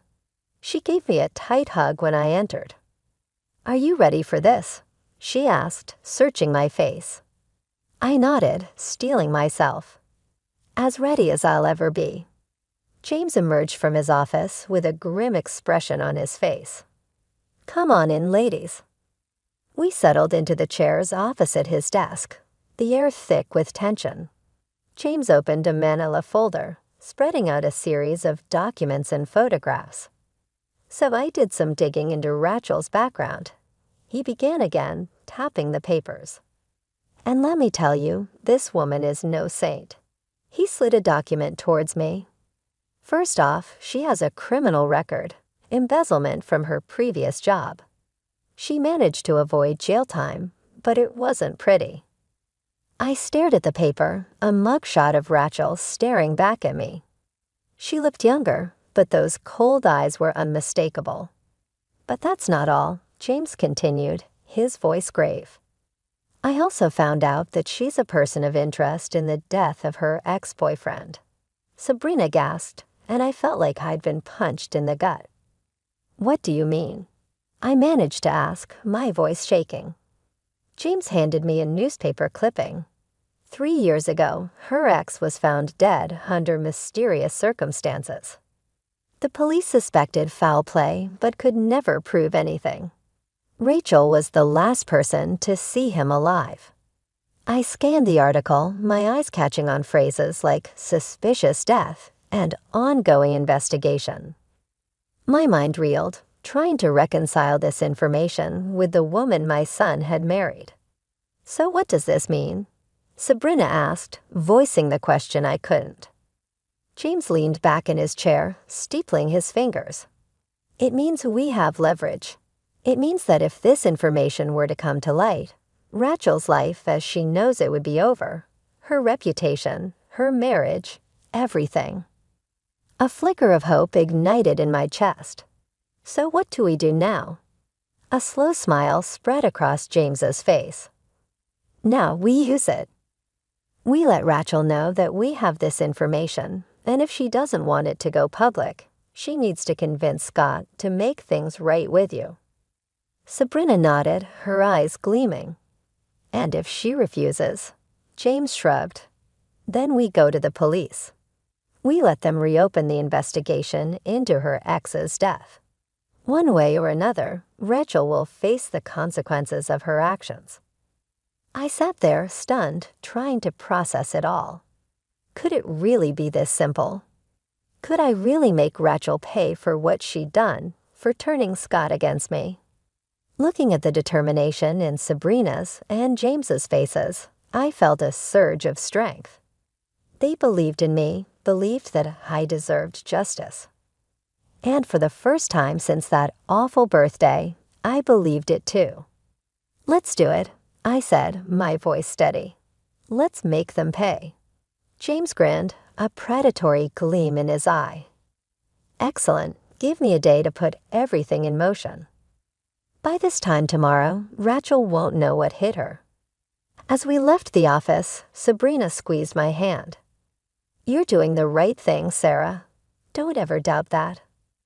I squeezed back, feeling a sense of purpose and righteous anger. They had picked the wrong woman to mess with. It was time for Rachel to learn that lesson. True to his word, James called me the next day. "It's done," he said, a note of satisfaction in his voice. I sent all the information to Rachel, along with a little message letting her know that if she doesn't want it to go public, she needs to convince Scott to make amends with you. I felt a mix of excitement and nervousness. "Do you think it will work?" "Only one way to find out," James replied. "But trust me, with the dirt we have on her, she'd be crazy not to comply." I hung up, my mind racing. Would Rachel really cave? Would she really force Scott to apologize and make things right? A part of me dared to hope, even as another part whispered that it was too good to be true. Hours passed with no word. I paced my living room, jumping at every sound, convinced it was the doorbell or the phone. But as evening fell, there was still nothing. Just as I was about to give up and go to bed, there was a pounding at the door. My heart in my throat, I opened it to find Scott standing there, his face full of anger. "What the hell did you do?" he snarled, pushing past me into the house. I stumbled back, caught off guard. "What are you talking about?" He turned on me, his eyes blazing. "Don't play dumb. Rachel told me everything. About the private investigator, about you digging up her past. What, you thought you could blackmail her into making me forgive you?" I stood my ground, lifting my chin. I didn't blackmail anyone. I simply let her know that her actions have consequences, that she can't just destroy my life and get away with it. Scott let out a harsh laugh. "Destroy your life? Are you serious? You're the one who's trying to destroy our marriage, our family. First with your constant guilt-tripping and manipulation, and now this." Anger surged through me, hot and bright. "I'm not the one who turned you against me, Scott. That was all Rachel. She's poisoned, can't you see that? She's a criminal, a liar, maybe even a murderer." For a moment, Scott looked stunned. Then his face hardened. "You're unbelievable. You really think I'm going to believe your crazy accusations over my own wife, the mother of my children? They're not accusations. They're facts. James found proof." "I don't care what your little detective friend found," Scott roared. "Rachel is my wife, and I trust her. I love her, and nothing you say or do is going to change that." Tears stung my eyes, blurring my vision. "So that's it then? You're choosing her over me, your own mother?" Scott's jaw clenched. "You made that choice for me the moment you decided to pull this stunt. I'm done with you, Mom. Done with your lies, your schemes, all of it." He turned to leave, and panic seized me. "Scott, please." I called out, but he was already gone, slamming the door behind him. The finality shook me to my core. I sank to the floor, sobs tearing from my throat. It wasn't supposed to happen this way. The truth was supposed to set me free, to bring Scott back to me. Instead, it had only driven him further away. Through my tears, I heard my phone ringing. It was James. I answered, my voice thick and shaky. "Sarah, what happened? Did it work?" A bitter laugh escaped me. "No, it didn't work, James. Scott, he's gone. He chose Rachel." There was a pause, then James spoke, his tone determined. "Then we move on to Plan B. We go to the police, get them to reopen the investigation into Rachel's ex's death." I shook my head, even though he couldn't see me. "What's the point? It won't change anything. Scott made his choice." "This isn't about Scott anymore," James said firmly. "This is about justice, about making sure Rachel pays for what she's done, one way or another." I closed my eyes, exhaustion and grief washing over me. Could I do it? Could I really destroy my son's wife, the mother of my grandchildren? But then I remembered the look in Scott's eyes, the venom in his voice, the way Rachel had smirked, so smug and self-satisfied. They had brought this on themselves, and now they would face the consequences. "Okay," I whispered, a new resolve hardening in my chest. "Let's do it. Let's make her pay." The next few days were a blur of activity. James and I gathered all the evidence he had collected, organizing it into a neat package to present to the police. Sabrina was a constant presence, offering support and encouragement when my resolve wavered. Finally, the day arrived. We walked into the police station, heads held high, ready to blow the lid off Rachel's sordid past. The detective listened intently as we laid out our case, his brow furrowing as he examined the documents and photographs. When we finished, he sat back, a grim expression on his face. This is serious stuff, he said, tapping the file. If what you're saying is true, we have grounds to reopen the investigation into Miss Michael's ex-boyfriend's death. I felt a surge of vindication. It is true. Every word of it, I affirmed. The detective nodded. All right then, leave this with me. I'll get the ball rolling. We left the station, a sense of anticipation thrumming through me. It was really happening. Rachel was finally going to face the music. 5 days later, I received a call from James. Turn on the news, he said, a note of triumph in his voice. I did as he said, my heart pounding, as the anchor's face filled the screen. Breaking news, she announced, her expression serious. Local woman Rachel Michael has been arrested in connection with the previously unsolved death of her ex-boyfriend, Andrew Huberman. New evidence has come to light, prompting police to reopen the investigation. I watched transfixed as they showed footage of Rachel being led out of her and Scott's house in handcuffs, her face a mix of shock and anger. Scott followed behind, looking stunned and lost. A fierce satisfaction burned in my chest. She was finally getting what she deserved. But my joy was short-lived. The news report went on to describe how Scott had to use their savings to post Rachel's bail and hire a lawyer. It was a financial blow, one that would undoubtedly strain their marriage. I should have felt guilty, knowing that I had played a part in their hardship. But all I could think was that it served them right. They had brought this on themselves with their cruelty and deceit. Over the next few weeks, I watched from afar as the drama unfolded. Rachel's arrest made headlines, and the court of public opinion was merciless. Speculation ran rampant about her involvement in her ex's death and what other secrets she might be hiding. Scott put on a brave face, standing by his wife in public. But I could see the toll it was taking. He looked haggard, worn down by the constant scrutiny and whispers. A part of me yearned to reach out, to offer comfort and support. But I hardened my heart, reminding myself of the way he had cast me aside, the vicious words he had hurled at me. He had made his bed, and now he would lie in it. One afternoon, as I was returning from the grocery store, I spotted a familiar figure on my doorstep. It was Scott, his shoulders slumped, his eyes red-rimmed. For a moment, I considered ignoring him, pretending I wasn't home. But curiosity got the better of me. "What do you want?" I asked coldly as I approached, my arms laden with bags.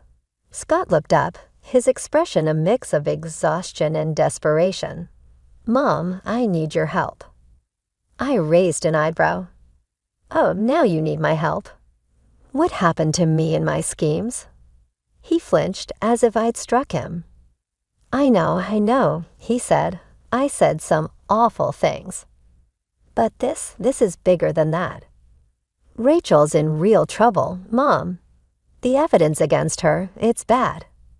A flicker of doubt passed through me. "What are you saying?" Scott's voice broke. "I'm saying I don't know what to do. The lawyer fees are bankrupting us, and if Rachel goes to prison, I can't raise the kids on my own. I need you, Mom, please." I stared at him, torn between the urge to comfort him and the desire to lash out. He looked so broken, so defeated. But then I remembered the pain he had caused, the way he had abandoned me. I straightened my spine, my voice cold. "You should have thought of that before you turned your back on me. I'm sorry, Scott, but you're on your own with that." I brushed past him, ignoring his pleas and apologies. He had made his choice, and now he would live with the consequences. A few days after Scott's desperate visit, I received an unexpected call. It was Rachel's mother, her voice tight with barely contained anger. "Sarah, I know we've had our differences, but I need to ask a favor," she said, the words seeming to pain her. I felt a flicker of surprise. What kind of favor? "It's the kids." With everything going on with Rachel's case, Scott's struggling to keep up. He needs a break. I was hoping you could take the children for the weekend. I hesitated, torn. On one hand, the thought of spending time with my grandchildren filled me with longing. It had been so long since I'd seen them. But on the other hand, the idea of helping Scott and Rachel after everything they had done to me was hard to accept. "Please, Sarah," Rachel's mother pressed, sensing my reluctance. "I know you love those kids. They need some stability right now, and Lord knows they won't get it from Scott or Rachel." I sighed, my resolve crumbling. She was right. Whatever issues I had with their parents, my grandchildren were innocent. They deserved better than to be caught in the middle of this mess. "All right," I agreed finally. "I'll take them for the weekend. But I'm doing this for them, not for Scott or Rachel." "Of course." "Thank you, Sarah. I'll let Scott know to drop them off Friday evening." True to her word, Scott arrived on my doorstep that Friday with the kids in tow. He looked even worse than the last time I'd seen him, his face gaunt and shadowed. "Mom," he greeted me, his voice hoarse. "Thank you for doing this. I really appreciate it." I nodded stiffly, my attention on the children. They looked up at me, their eyes wide and uncertain. "Grandma."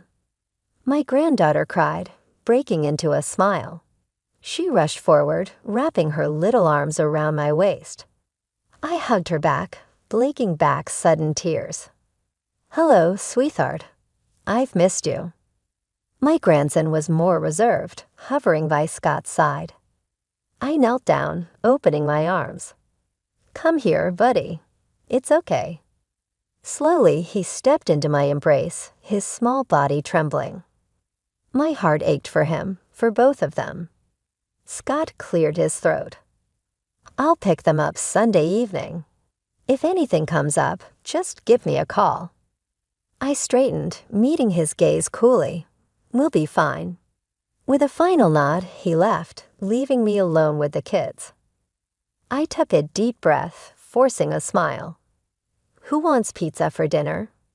The weekend passed in a blur of laughter, games, and stories.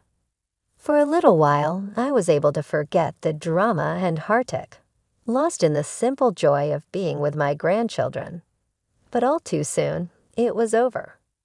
Scott arrived to collect the kids, his expression guarded. As they gathered their things, "Grandma, can we come stay with you again soon?" We had so much fun. My granddaughter tugged on my hand. I smiled, smoothing her hair. "Of course, honey, anytime you want." Scott's jaw tightened. "We should get going." "Say goodbye, kids." They hugged me tightly, their little faces sad. I watched as they climbed into Scott's car, my heart heavy. As he prepared to leave, Scott paused, turning back to me. "Listen, Mom, about what they said. I don't want you getting any ideas." This was a one-time thing. I bristled, anger sparking. "Excuse me." "You think I'm trying to turn them against you?" "Wouldn't be the first time," he muttered. I saw red. "How dare you?" "I have done nothing but love and support those children, which is more than I can say for you and Rachel. You're so wrapped up in your own drama, you can't even see how much they're hurting." Scott's face flushed. "You have no idea what we're going through, no idea the stress, the pressure." "And whose fault is that?" I cut him off. "You chose this, Scott. You chose Rachel and all the chaos that comes with her. Don't you dare put that on me." He stared at me, his eyes hard. "This isn't over, Mom. I won't let you poison my kids against me, the way you did with Dad." With that, he got in the car and drove away, leaving me shaking with rage and hurt. I stood there watching until the car disappeared from view, a cold determination settling over me. If Scott wanted to play hardball, then so be it. I was done playing nice. It was time to end this once and for all. The day of Rachel's trial arrived, cold and gray. I dressed with care, choosing a somber black suit that radiated quiet authority. Sabrina picked me up, her face set with grim determination. "Are you ready for this?" she asked as we drove to the courthouse. I nodded, my jaw tight. "I've been ready for a long time." We met James on the steps, his expression serious. "I've got a surprise for you," he said, leading us inside. I tracked down Andrew Huberman's family. They're here to testify. I felt a surge of gratitude and vindication. With their testimony, Rachel's fate would be sealed. The courtroom was packed, the air thick with tension. I took my seat behind the prosecutor's table, my heart pounding. As Rachel was led in, her wrists and ankles shackled, she looked pale and drawn, but her eyes still glittered with malice when they met mine. Scott sat stiffly beside her, his face a mask of conflicting emotions. I looked away, focusing on the judge as he called the court to order. The trial was grueling and emotional. The prosecutor laid out the evidence against Rachel in damning detail, painting a picture of a cruel, calculating woman who would stop at nothing to get what she wanted. But it was the testimony of Andrew Huberman's family that truly sealed her fate. His mother, a frail, silver-haired woman, spoke of her son's kind heart, his bright future cut short. His sister wept as she recounted Rachel's controlling, abusive behavior, and how she had isolated Andrew from his loved ones. Through it all, Rachel sat stone-faced, her eyes cold and empty. Scott grew more and more agitated, his knee bouncing, his hands clenched into fists. Finally, it was time for the verdict. The jury filed back in, their faces somber. The foreman stood, clearing his throat. In the matter of the state versus Rachel Michael, on the charge of murder in the first degree, we find the defendant guilty. The courtroom erupted in gasps and murmurs. Rachel's face drained of color, her mouth falling open. Scott leaped to his feet, his chair clattering to the floor. "No," he shouted, his voice raw with anguish. "No, this is wrong. She's innocent." The judge banged his gavel, calling for order.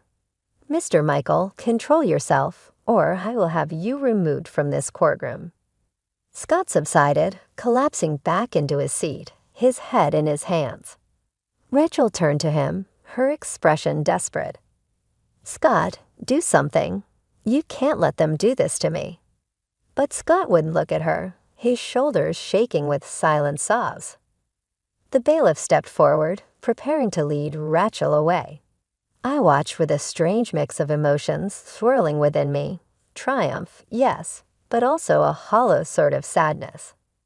It had come to this, my own son broken and humiliated, his love life in ruins. As Rachel was escorted out, she turned back, her eyes locking with mine. In that moment, I saw the depth of her hatred, the venom in her soul. "This isn't over," she hissed, her voice low and deadly. "I'll make you pay for this.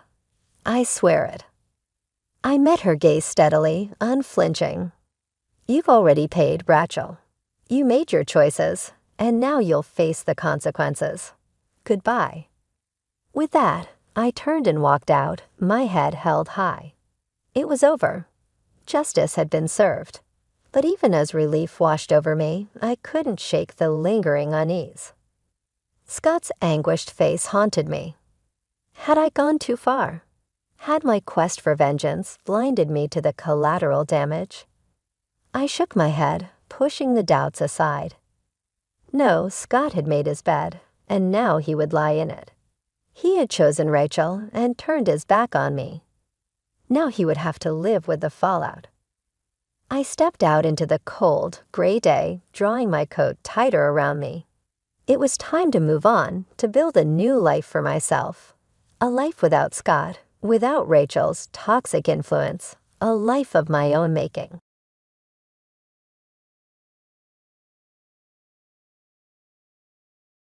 I was stuck in a marriage with my egocentric, egotistical husband and our antithetical son for 18 years. Then I stood by my husband, supporting him as his wife for 10 other years. But one day of the week is correct. You know I'm going to divorce you. What? Divorce? Why all of a sudden? I know you've been cheating. I am not going to demand equitable division of assets, but I will keep $300,000 in savings in the house. No, I don't understand. Despite never having cheated, I was suddenly being pushed towards divorce. It didn't make sense. As the conversation about divorce began, I desperately tried to stop it. But upon further thought, there was no evidence, just baseless accusations. He had also never helped with raising our child and had been repeating abusive behaviors. Maybe it was time for a divorce. Okay, I understand. I'll leave then. You might as well become homeless, he smirked as he kicked me out. But I left with a refreshed look on my face. Then I visited a certain person a month later. After that, nobody expected that my husband would call me almost crying. I lived in a single-family home in LA with my husband. I used to be a full-time employee at a small to medium-sized company in LA, but I quit when we got married. Afterward, household chores, including preparing meals, became my top priority. As I got used to this life, I started working part-time at a local supermarket. After we bought our house and started paying it off, my part-time income allowed us to live a comfortable life, just the two of us. A year after we got married, I discovered I was pregnant. We had been trying to have a child, and given our financial situation, raising one child would be our limit. This pregnancy was a joyous occasion. My husband burst into joy as if he were a child receiving a birthday present. From that day on, I was filled with dreams of a happy life with our future child, even making it hard to focus on household chores. Tomorrow, I'm bringing a junior colleague over for drinks at home. Please prepare the alcohol. Hot drinking here, not going out. It's been a while, and we decided to talk about work while drinking at home. It wouldn't be right to impose on my junior's home, and I want to show off our new house. But I have severe morning sickness. Just this much. I have to maintain my position as a senior. My husband was happy about my pregnancy and talked only about the baby after returning from work.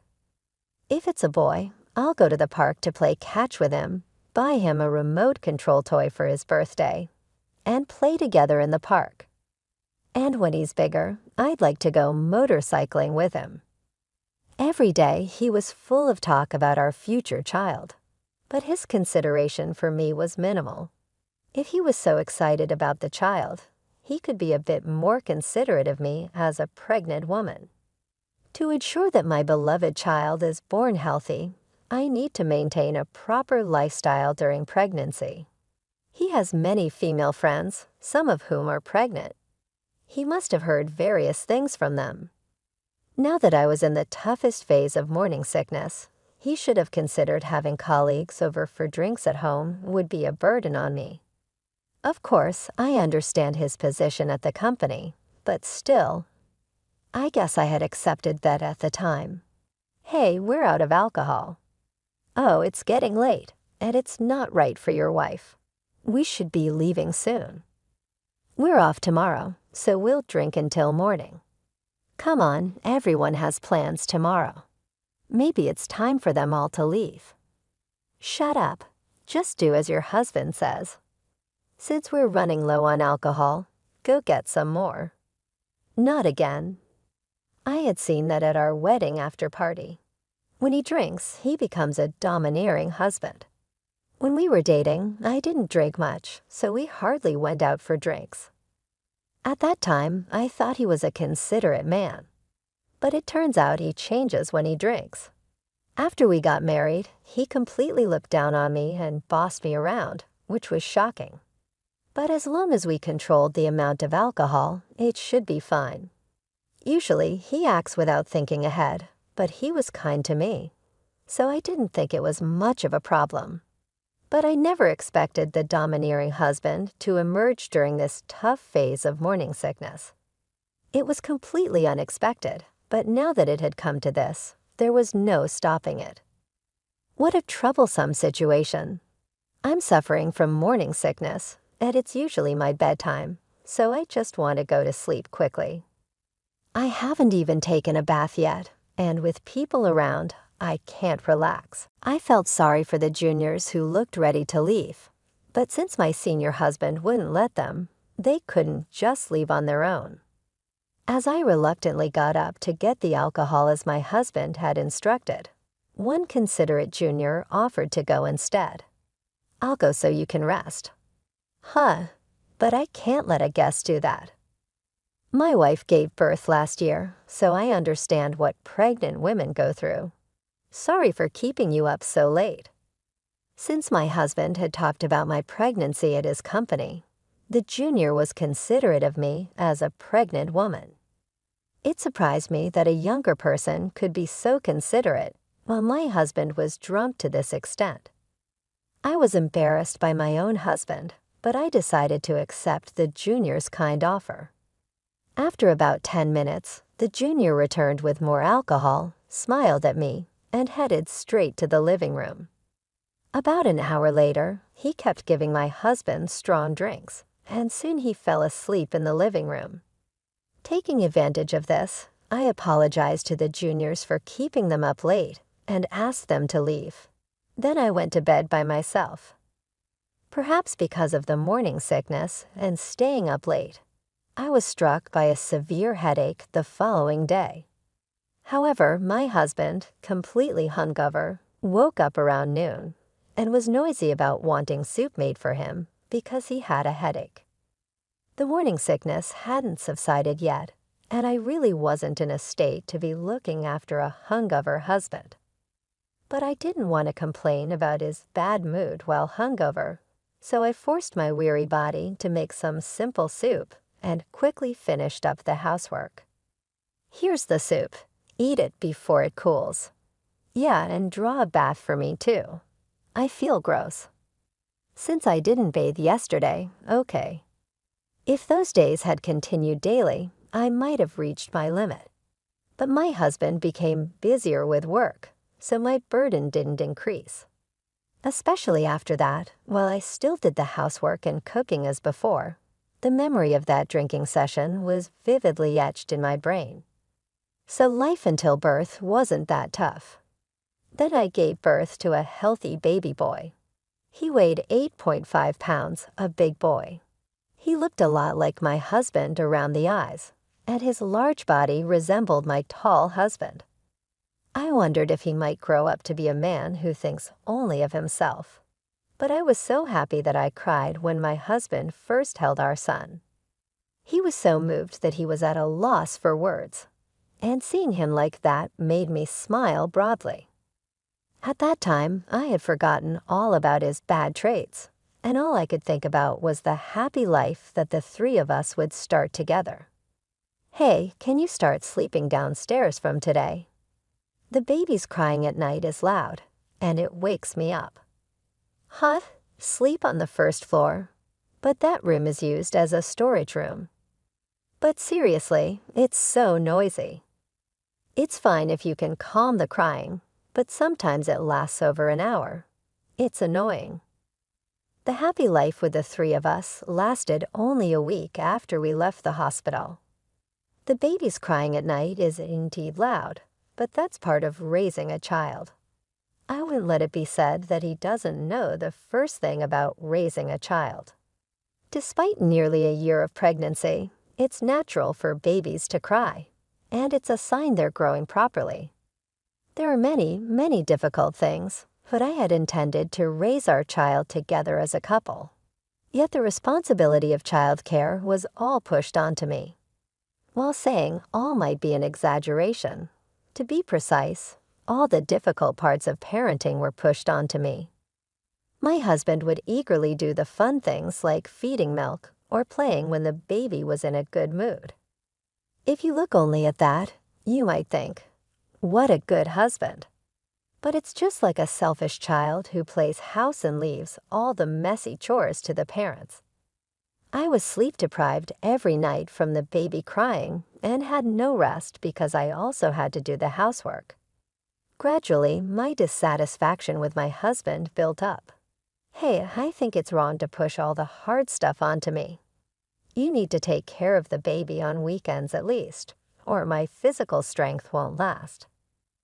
What childcare? It's your job as the mother. You do it. I'm earning money by going to work instead. Try to put yourself in my shoes, being woken up by the baby crying every night. It's not just physically draining. I'm at my mental limit. There are single mothers out there raising kids. Isn't that just your weakness?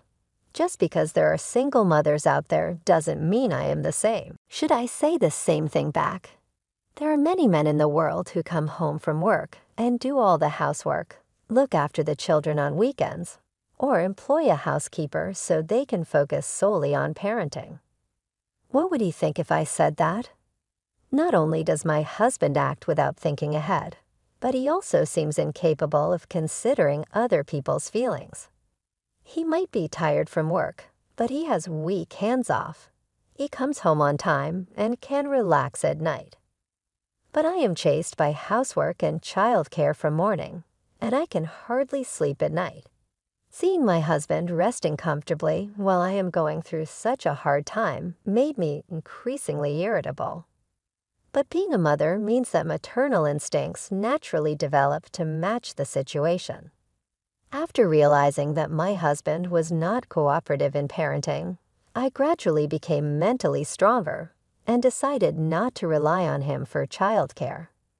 Time flew by, and by the time our son was ready to start elementary school, I was gradually able to step back a bit and return to work while managing the household, bringing some change to our life. Mom, are you okay? Are you feeling sick? I'm fine, just a bit sleep-deprived recently. It's because Dad brings his coworkers home, right? And he doesn't help around the house. It's okay, Dad has his work obligations, so it can't be helped, but he doesn't think about you at all. So I don't really like him much. As my son reached school age and began to understand various things, he became a mental ally for me, and the relationship between my husband and me continued to cool. My husband continued his selfish behavior, which probably didn't look good in our son's eyes.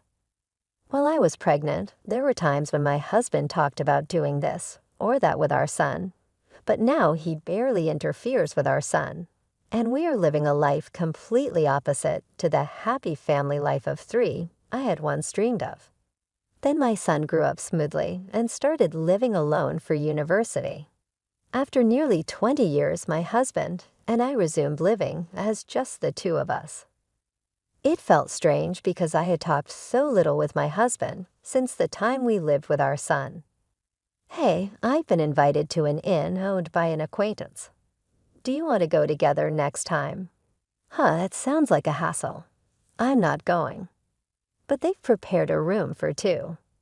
I don't have fun with you around. When did he even lose interest in me?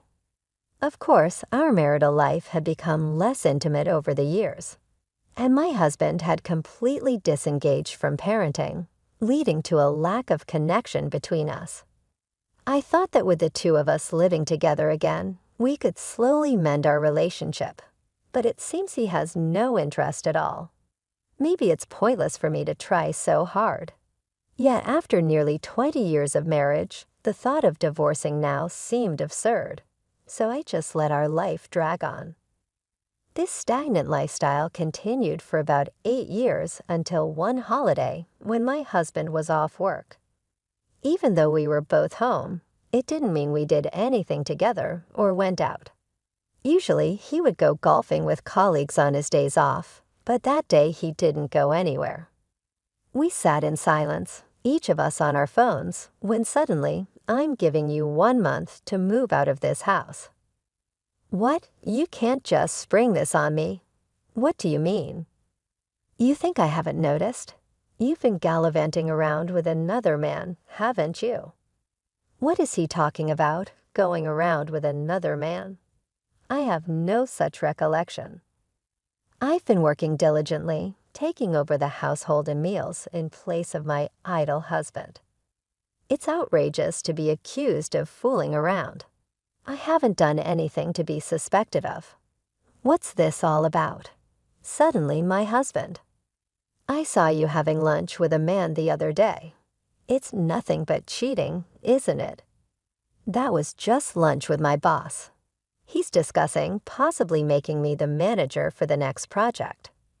Don't give me that excuse. I want a divorce. I won't ask for a property division, but I'm taking the $300,000 in savings in the house. You might as well become homeless. Saying that, he left the divorce papers on the table and went to the bedroom.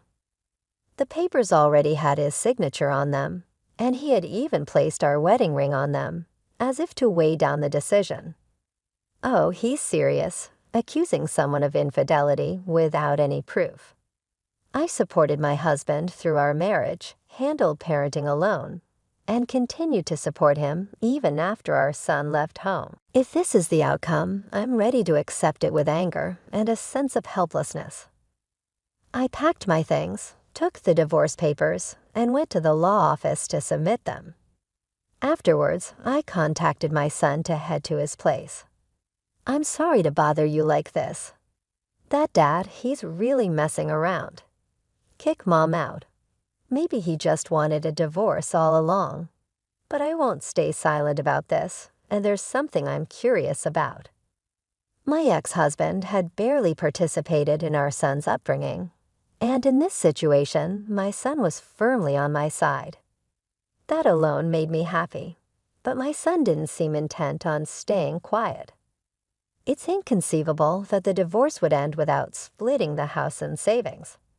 I wanted to regain some peace, planning to forget about my ex-husband for a while.